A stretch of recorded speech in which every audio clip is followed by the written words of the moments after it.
Oh, yes. Yes.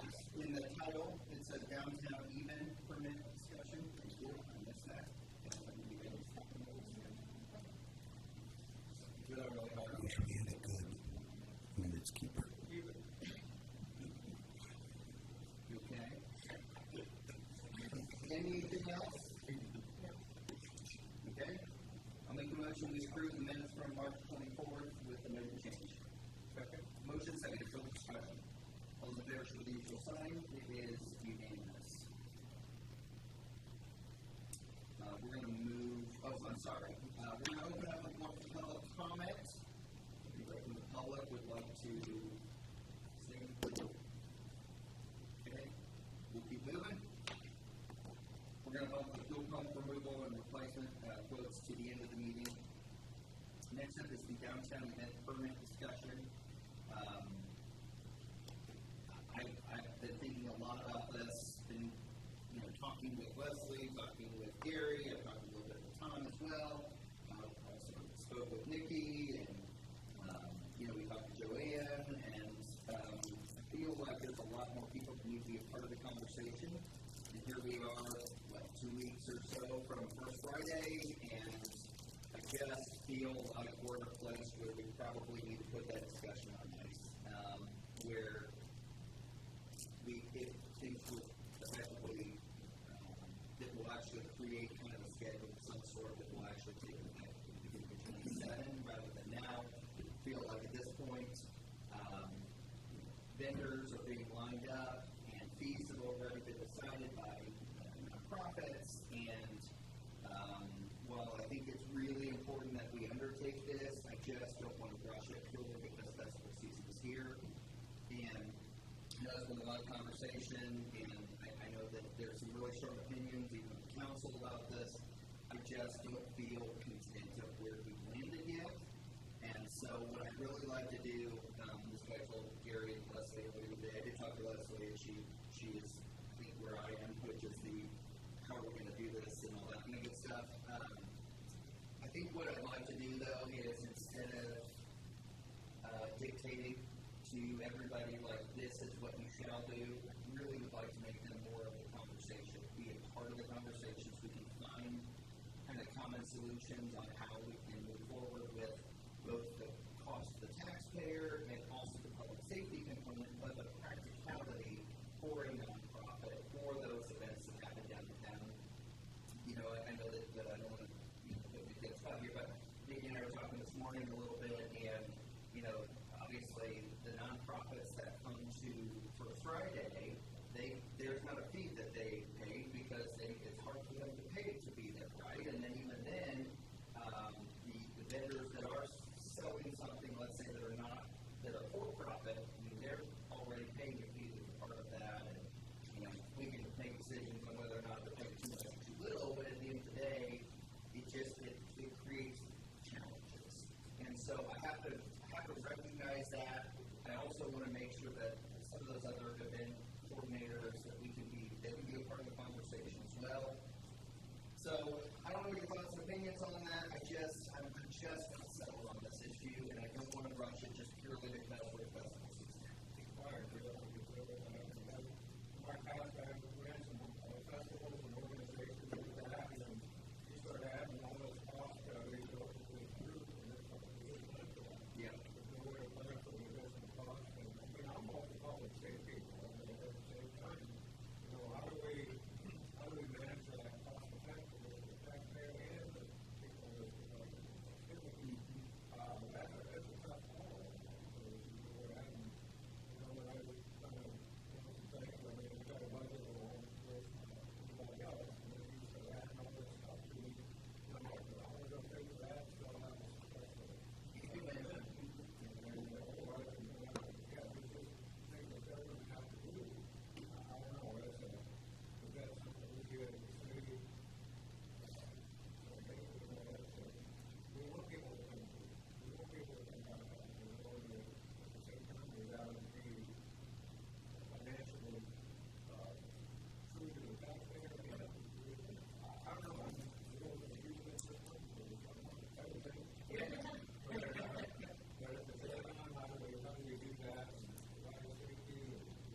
that they are, that the services that the city is providing to them is valuable, if you will, all those kind of things. But at the same time, we also don't want to push events necessarily out of our downtown because there's a fee attached to it that maybe is just not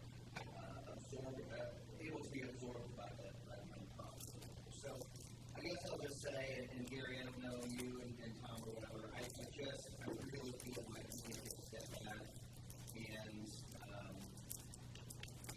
just try to figure out a way forward. You just don't know, because of where we're at time-wise, and because we just don't think we've gathered enough input from the nonprofits about how they would take on the cost of that. And again, at the end of the day, there's nothing that stops any of these nonprofits, any of these events from hiring police officers off duty, hiring firefighters off duty, whatever, right? Like, there's nothing that stops them from doing that. But it's not mandated. That's the part that's kind of the city with it. You guys have thoughts on this? I agree.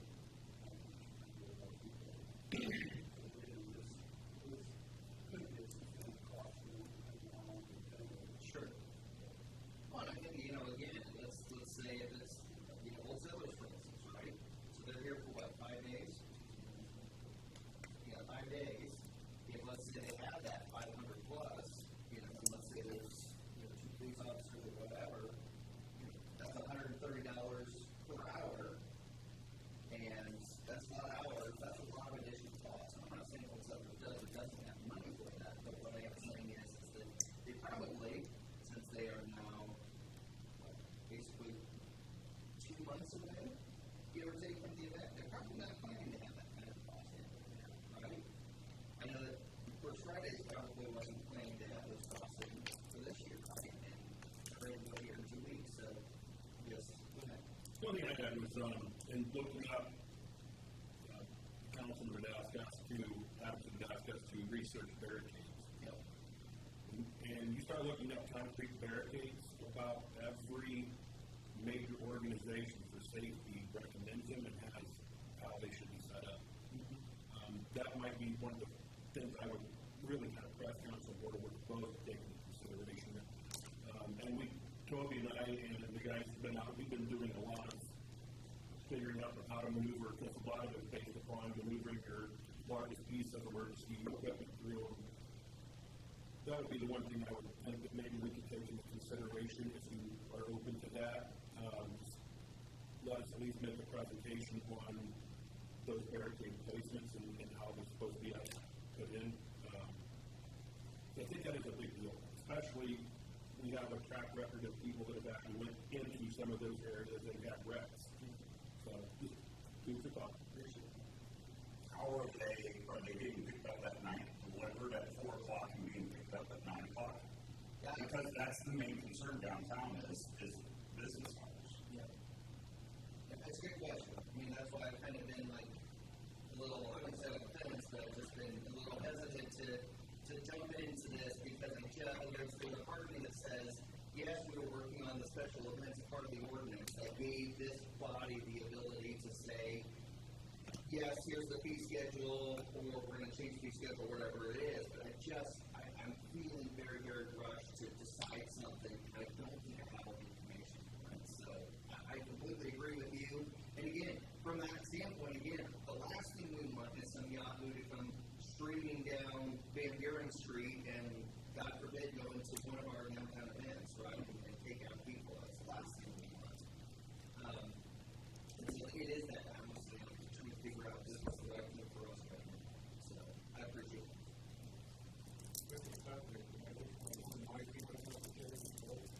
Oh, I seen you messing with the chair, and I sat on that thing and ended up with my chin on the table. You got what I was doing. So when you leave, will you set that one aside so I know that Okay. So you're speakers. Thank you. I'm assuming that you're here for fuel farm? Okay. So I moved it to the end because Sean said he'll probably be here, but if he's not, then thank you very much. Okay, so that's where I think we're going to land on downtown camp permit for right now. But I do think we have a lot of legwork to do before we get to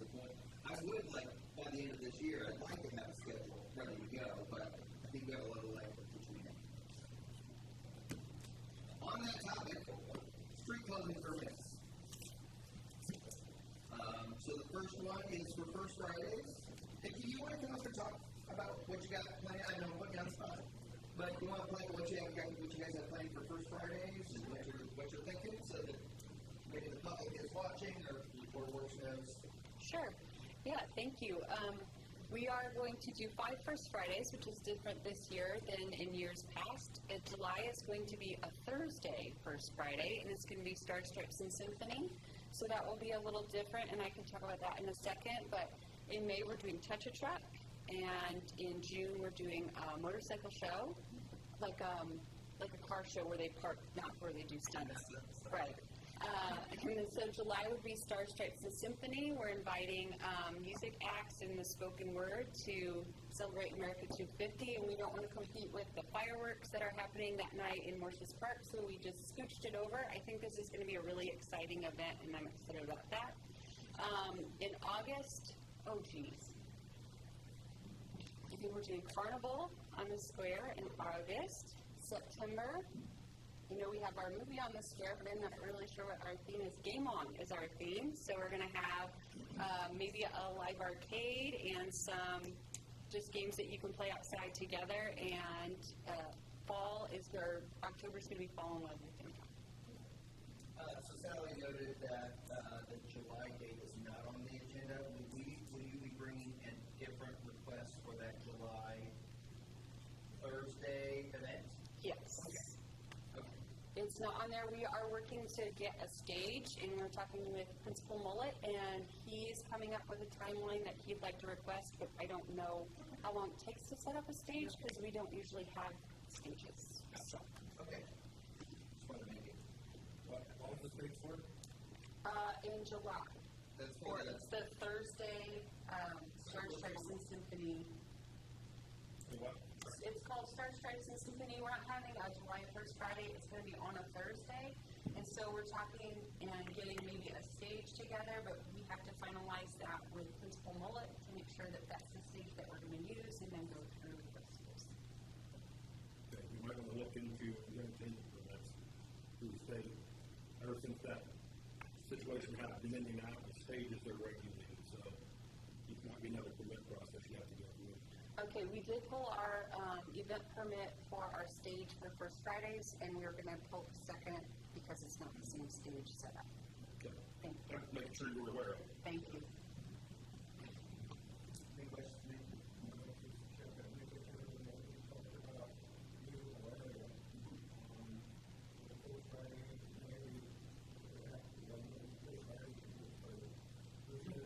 Super fun. Crazy to do.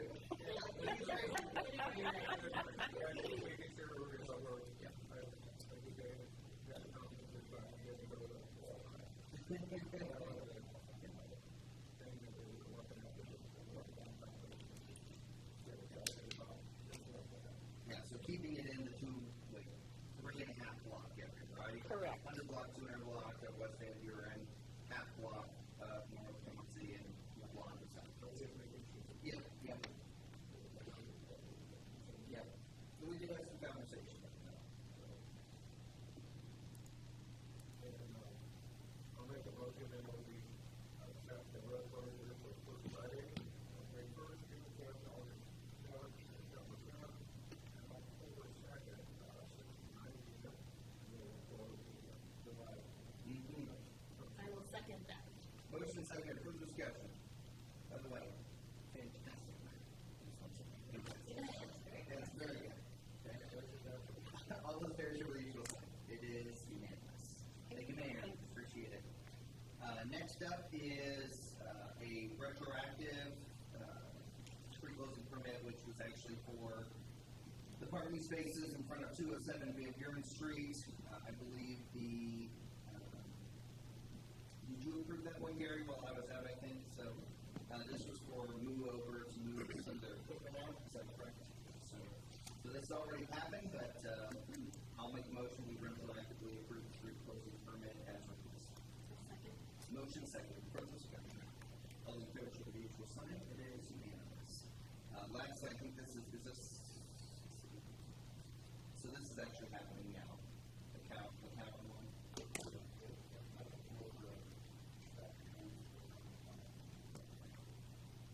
And this is sort of retroactive. Pseudo. Okay, I'll make a motion we approve the street closing permit for 315 West Ellsworth Street as presented. Motion seconded for discussion. All those in favor show the usual sign. It is unanimous. Bills. You want to do what first? Oh, yeah. Yeah, we'll do. I'm hoping that Sean can show up, but if he doesn't, then we'll go. Okay. I'll make a motion to pay all accounts payable in the amount of $710,844.72 from the allowance of accounts payable vouchers dated April 14th, 2026 for checks. Second. Motion seconded. Further discussion. All those in favor show the usual sign. It is unanimous. I'll make a motion to pay all accounts payable in the amount of $820,395.07 from the allowance of account payable vouchers dated April 14th, 2026 for EF Tech Inc. Second. Motion seconded. Further discussion. All those in favor show the usual sign. It is unanimous. I'll make a motion to pay all accounts payable except overtime in the amount of $290,967.67 plus overtime in the amount of $14,484.31 for a total of $305,451.98 for the pay file ending March 20th, 2026. Second. Motion seconded. Further discussion. All those in favor show the usual sign. It is unanimous. I'll make a motion to pay all accounts payable except overtime in the amount of $291,265.38 plus overtime in the amount of $13,940.81 for a total of $305,206.19 for the pay file ending April 3rd, 2026. Second. Motion seconded. Further discussion. All those in favor show the usual sign. It is unanimous. And I'll make a motion to pay all accounts payable in the amount of $12,750 from the allowance of account payable vouchers dated April 10th for police and fire clothing allowance. Second. Motion seconded. Further discussion. All those in favor show the usual sign. It is unanimous. And finally, I'll make a motion to pay all accounts payable in the amount of $2,076.97 from the allowance of account payable vouchers dated March 25th for meter deposits and credits. Second. Motion seconded. Further discussion. All those in favor show the usual sign. It is unanimous. Thank you, Lisa. Great job. That's a long list. It was. After my street closing permit, which is Memorial Day Mile that was submitted, did you get all your questions answered on that side? Okay. You're good? Okay. Okay. So this is for the Memorial Day Mile. As you may remember, Joanne Bird has stepped back from, Joanne and Gary have stepped back from doing races. Just to give more context, we've met with Mr. Else here. We've also met with Kim Hardy. They both want to take over the Veterans Marathon. After conversation with Joanne, she has given basically all her materials and all that stuff over to Kim. So we're going to allow Kim to run Veterans Day Marathon. However, Mike has said he would like to do Memorial Day Mile. I don't think Kim has an interest in Memorial Day Mile. So with that, you have this street closure in front of you. Gary, remind me here, is this something where you leave with a car and you close with a car? Yeah. Okay. So then basically it's really not a close, it's a temporary closure is what it is. It's a moving escort. Okay.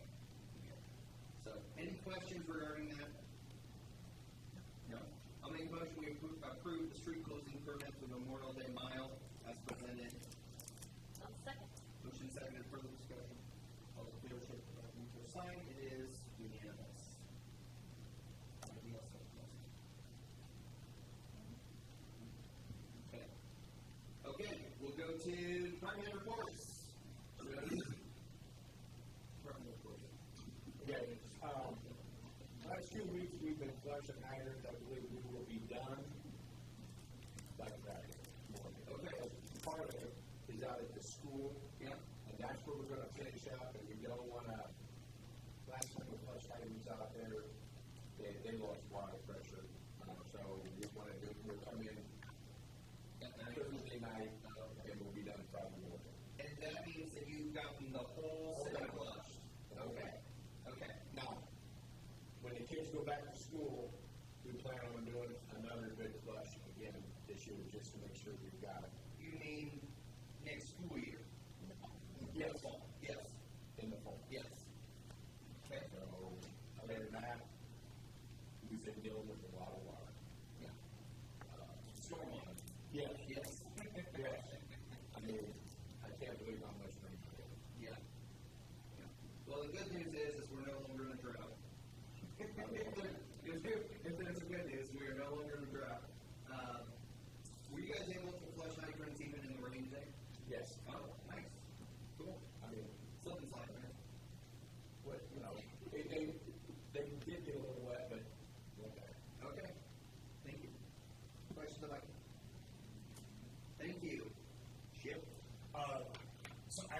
Mayor told you, but I got a call last week from NDOT. We were awarded Community Crossings grant. Okay, So, we're ready. Westgate Phase 3 will be done, hopefully, this year.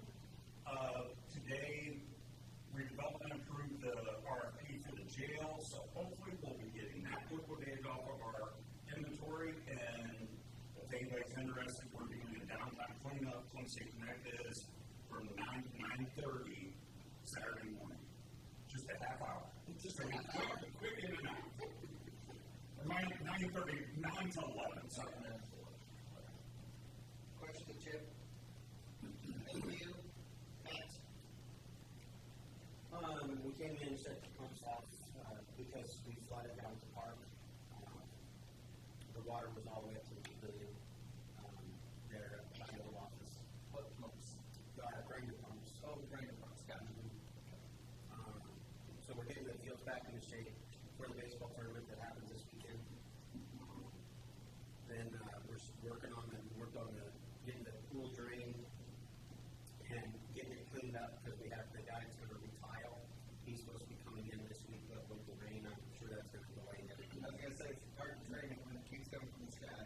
Right, exactly. We've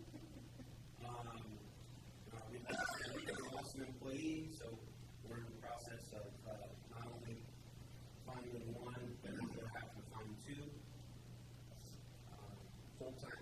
full-time positions. So we will be looking for probably another part-time mower. One of the part-time mowers doesn't have really good health. He experienced some health problems over the weekend. Looking for the dog park to start actually in the fencing. They were actually in yesterday and started staking out some things. The fencing should be delivered tomorrow, and I'll give them those guys dimensions for that. And then we're having opening day on the 25th. The kids will start out around 5 and 6, split up girls and boys, and then they'll walk in a parade to the 4 main fields, holding their sponsor banners as they go down. And then we're going to have some bouncy house stuff and things like that to make it less fun. Another is just watching the rain come down. Great. Question on that? Thank you. Terry? We finished working on the tanless roof on RMC to the tanless cloud to the utility office.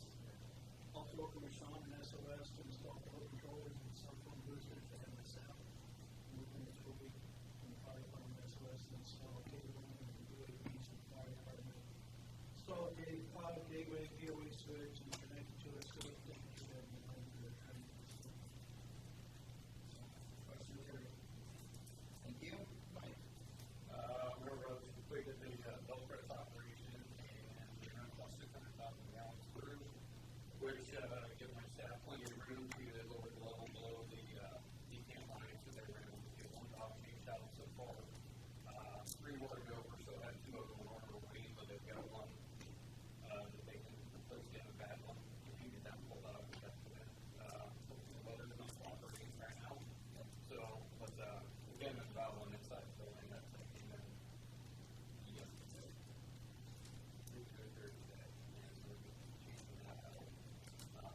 That's what they're very about. But by monitoring, we've done that, and we made our second sample sent in, and we're running perfect. The third sample never made it to the lab. If it did, it was too late, so the test was no good. So next week we will start all over.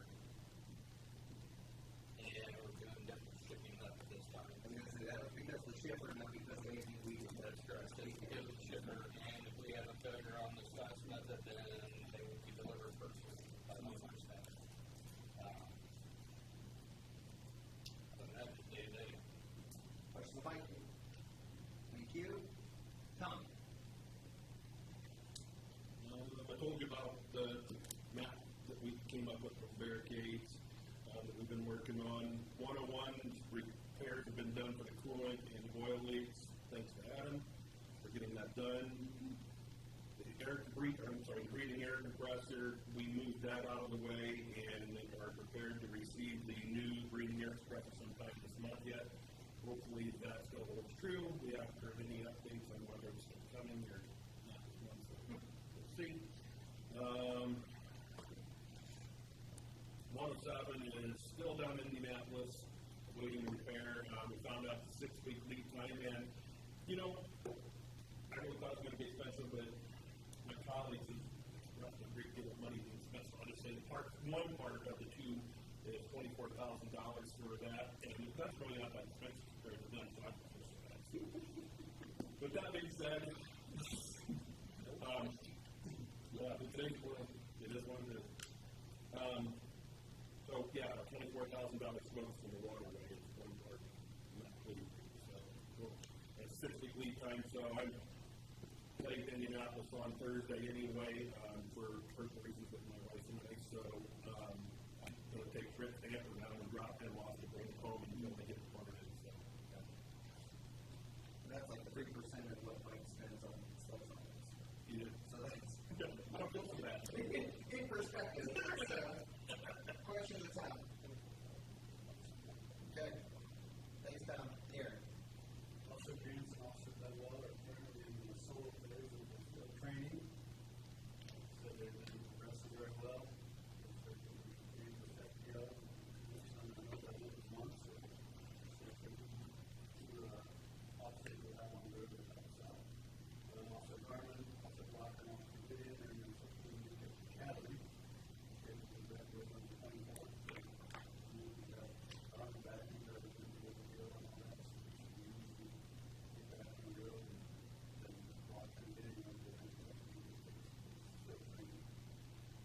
So look forward to having them. We co-hosted a basic budgeting training class for law enforcement, Dillon County, Sheriff's Department, and criminal justice institute. Training went very well. We got it no cost. Training at one of our offices.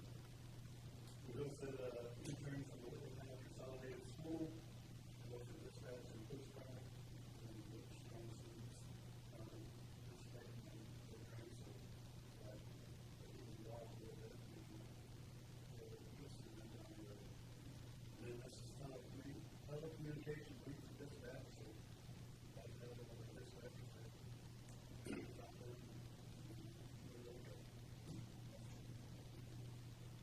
Question Gary. Multiple ways. Thank you, Gary. Marcia? Ellie? Lots of things happening. I couldn't tell you all what we're working on, but we're working on trying to get Westgate going. Gail's big thing, and we got downtown plan that's being worked on, or downtown PER is being worked on. And NDOT did repair our curb in the pedestrian island. You got hit by their plow this winter on both sides of the island, strangely.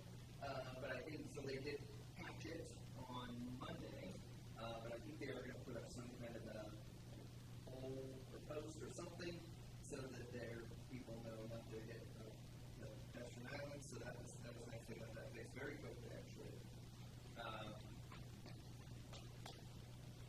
Lots of people. So, I'm sure there's more than that. But that's okay. Okay, so we'll go ahead and, are you from SPATCO? I'm actually from Optimum Control Services. From Optum, okay, come on up.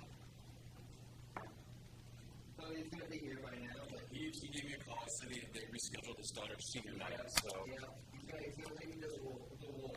So, Yeah, it's not look too bad. So anyway, so to kind of give a little bit of background to the board, so we have had those fuel pumps at the MSF for a really long time. Not great shape, all kinds of testing and reporting that has to happen because they're underground fuel tanks.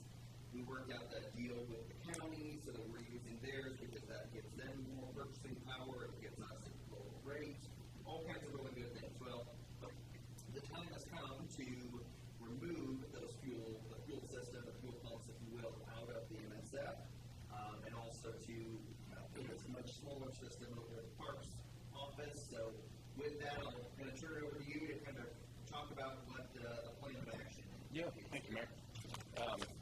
So to build on what she said a little bit, there's been some ongoing issues with the equipment due to age, water levels in that area. As you guys know, there's a stream, quite a bit of water that goes over there. I've been helping Sean for several years, kind of not really patch everything, but just kind of move things to the next step. To get by, because ultimately the work that we like to do is not patchwork, obviously. But essentially what Sean and I have been working on is a proposal to remove the 2 underground storage tanks that are at MSF. Is that what you guys refer to? Okay. There you go. Perfect. So there is a 2,000-gallon gasoline tank that is underground. There's also a 2,000-gallon diesel fuel tank that is underground. And both of those, more specifically the gasoline, is having some issues with taking on water and ingress in water. In order to make those repairs, just to give you a little background and context why we've landed here, the way those tanks were installed initially, they put the tank pad and the accesses to the tank directly on the pad itself, which is, again, a little odd. We wouldn't do it that way, but again, typically the accesses are a little farther off and they're not so close to the dispenser. But with that being said, the idea would be to remove these tanks, decommission them with the state of Indiana, meaning you do not have to do any further compliance testing on those tanks and move to an above-ground scenario, which I'll get to in a minute. But as of now, there is the governing body over above-ground fuel storage tanks is the fire marshal for the state. Right now, Indiana Department of Environmental Management is in charge of anything underground in land and water quality. So it can make it kind of tricky keeping up to compliance, and in the state of the tanks currently, they're hard to get to be to a point where you can in good faith say, hey, these are compliant tanks. So the idea with that is to remove those out of the ground, give a 30-day notice to the state for their blessing, which they always get. They just need to know what you're doing basically and what your plan is. Upon their approval, the tanks would be removed out of the ground. There are soil borings and water samples that will be done as well. That's really the only unknown out of this entire project is how those are going to pan out. Most of the time, we can submit closure documents to the state. It's kind of a redundant process, but a lot of times we can present them with our closure documents as an appeal if the levels are within what they call like residential, commercial areas. There's a gray area with that, so I won't bore you with all those details, but usually about 95% of the time we can, if there is levels that are elevated, we can let them know, hey, this is what we've done to remediate things. If they don't like that, there is, and again, this is 100% depending on IDEM and what they would like to do with the situation. They may require monitoring wells for a period of time. That's typically about all they do on something like that. They just want to make sure that obviously the water quality is where it needs to be. So, and then basically, once all that's done, return that to a finished grade. Basically, get a closure recommendation from the state that basically absolves any further responsibility for the city for those underground tanks. They're completely off the books. And then moving to an above ground split tank. So when I say split tank, I just mean it's a 2,000-gallon single tank, but it's got 2 different compartments, one for diesel, one for gas, and then a 2-hose dispenser.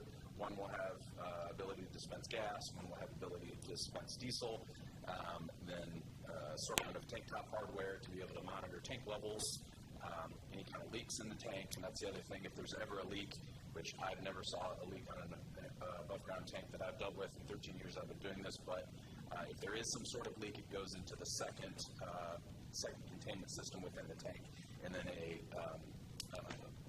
alarm comes off on the tank. So that's essentially what the entire industry outside of the retail fueling environments like gas stations and things like that are going to is get the tanks out of the ground and be able to deal with them in a manner that doesn't require you to dig up things and soil samples and environmental and things like that. So I think even the county is above ground, right?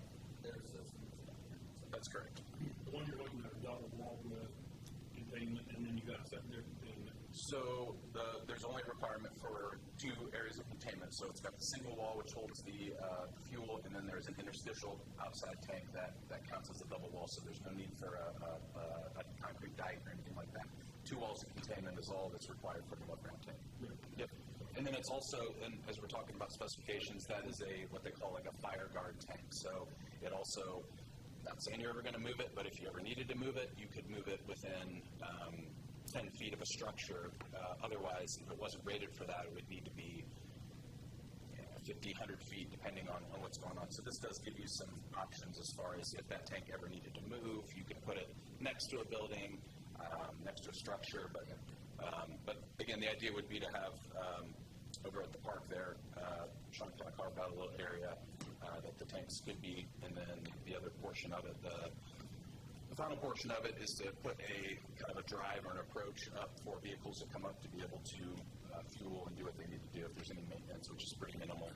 Just have a nice little area, and then the other thing that's included in this as well is a shelter to keep the tank top equipment and the tank in just good condition, keep water off of things. As you guys know, they tend to last a lot longer. So.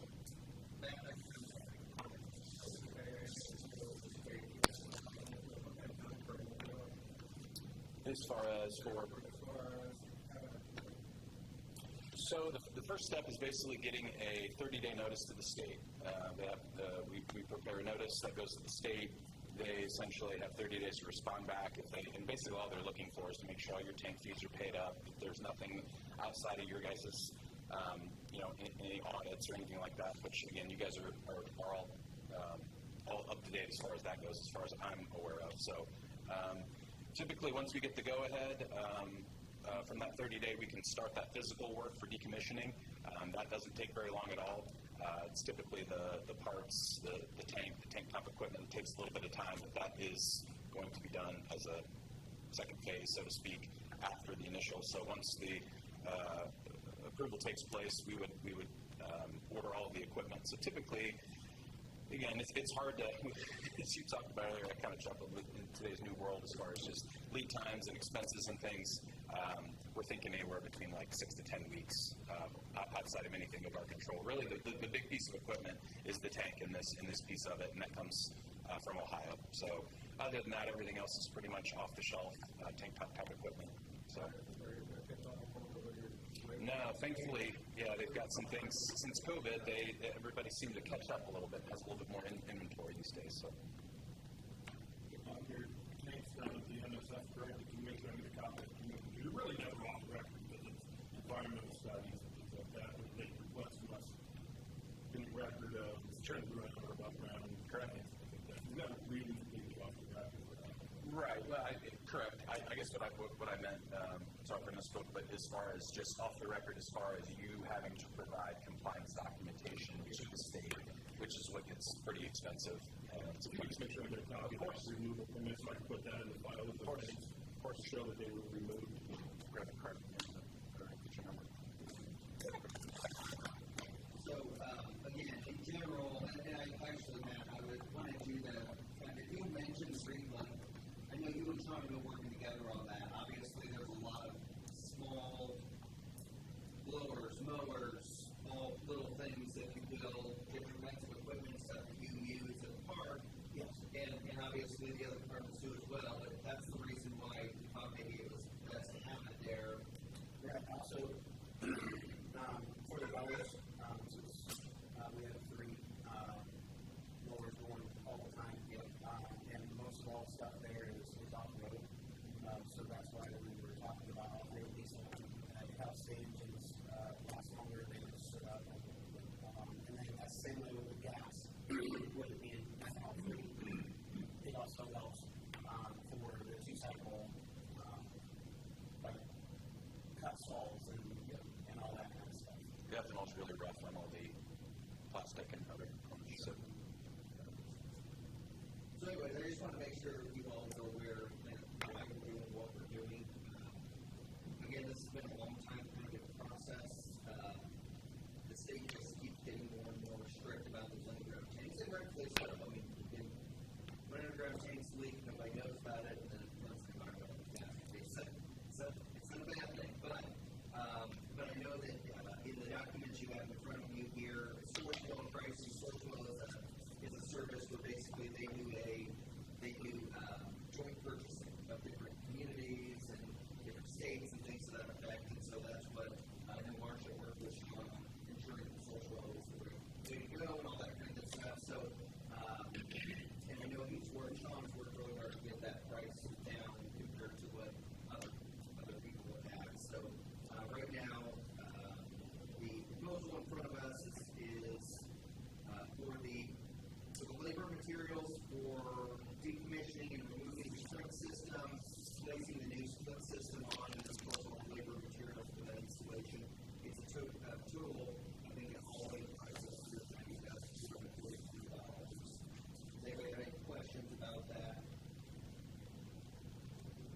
One thing I will mention is that the state of Indiana, I don't remember if it was 2 or 3 years ago, they came up with a unique program. I don't know of any other program like it in the country, where now they're offering 50% reimbursement in arrears for any type of underground decommissioning removal activities. It doesn't apply to your above ground equipment, but in this case, again, I hate to throw out numbers, but approximately $27,000 should be coming back to the city from the state. Again, I'll stress, in arrears. After all the documentation's closed, it can be a little bit of a process, but it is something that is, there's small, mid cap, and large cap customers that you guys probably fall under the small cap. The state's given the most money to, in this pool, to small caps, and then a little bit less to mid cap, and then a little bit even less to the larger caps. But there's plenty of money in there. I think I even heard that there was money from last year that folks did not use, so that goes back into the pots themselves. So that's something I hardly ever get to tell folks, is that, hey, you'll be getting some money back from the state, and they're taking care of half of your environmental and your closure activities. So, and that's basically just a form that has to, I think Sean's already submitted that, and there's, even if you guys didn't move forward with any of this, it's just basically similar to the 30-day notice. It says, hey, is my site eligible for this? And I think we've heard some positive Sean told me that we basically were eligible, and he's worked out ways to kind of make sure that we get those numbers. I'll make a motion that we approve the Sourcewell agreement